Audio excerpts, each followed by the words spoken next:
ایک عربی کہاوت ہے کہ آپ جب چاہو دور جا سکتے ہو، مگر آپ جب چاہو واپس نہیں آ سکتے۔ چیخو پکار انسان کے وقار میں کمی کا باعث بنتی ہے۔ لوگوں کو اپنی خاموشی سے خوف زدہ کرنا سیکھو۔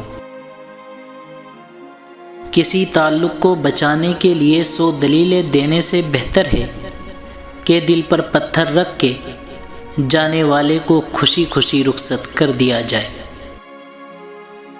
میں تو کہتی ہوں کہ ہو سکے تو محبت بھی نہ مانگو۔ مانگی ہوئی محبت کا مزہ بگڑی ہوئی شراب جیسا ہوتا ہے۔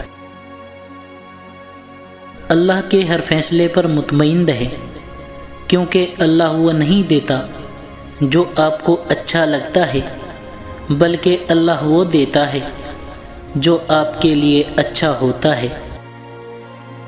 کسی بے قدر شخص سے کی جانے والی مخلص محبت آپ کو ساری زندگی کے لیے ذہنی مریض بنانے کے لیے کافی ہوتی ہے۔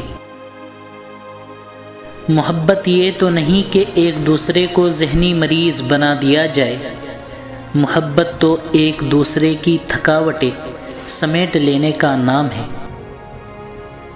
اگر لوگ آپ کو قبول نہیں کرتے تو بھی مایوس نہیں ہونا، کیونکہ لوگ اکثر وہ چیزیں چھوڑ دیتے ہیں جن کی قیمت وہ دے نہیں سکتے۔ اپنی زبان سے نکلے الفاظ کی ذمہ داری تو ہم لے سکتے ہیں، لیکن سمجھنے والے کی سوچ کی ذمہ داری کسی طور پر نہیں لی جا سکتی۔ کالی عینک لگا کر دنیا کو کالا کہنا کچھ لوگوں کی تربیت میں شامل ہوتا ہے۔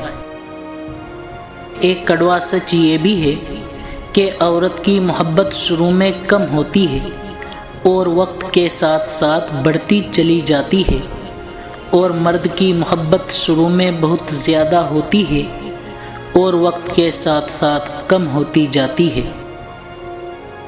مرد کو جب پتہ چل جاتا ہے کہ یہ عورت اس کے بغیر جی نہیں سکتی تو وہ اسے جینے نہیں دیتا۔ عورت کی فطرت ہے کہ وہ گھر کی خاطر بہت سی قربانیاں دیتی ہے، کڑوی باتیں اور تلخ رویے تک سہ جاتی ہے، مگر جب اس کا ہم سفر ہی اس کو نظر انداز کرے تو وہ اندر سے ٹوٹ جاتی ہے۔ عورت کا حوصلہ اس کا شریک حیات ہی ہوتا ہے۔ رشتے کمزور ہونے کی سب سے بڑی وجہ یہ ہے کہ ہم انہیں نبھاتے کم اور آزماتے زیادہ ہے۔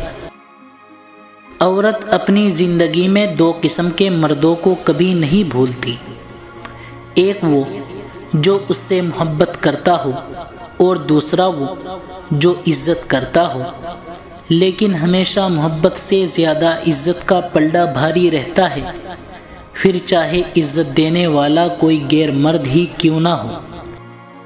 مرد کا کام عورت کو سمجھنا نہیں، اس کو محسوس کرنا، اس کی حفاظت کرنا، اس سے محبت کرنا، اس کی عزت کرنا ہے۔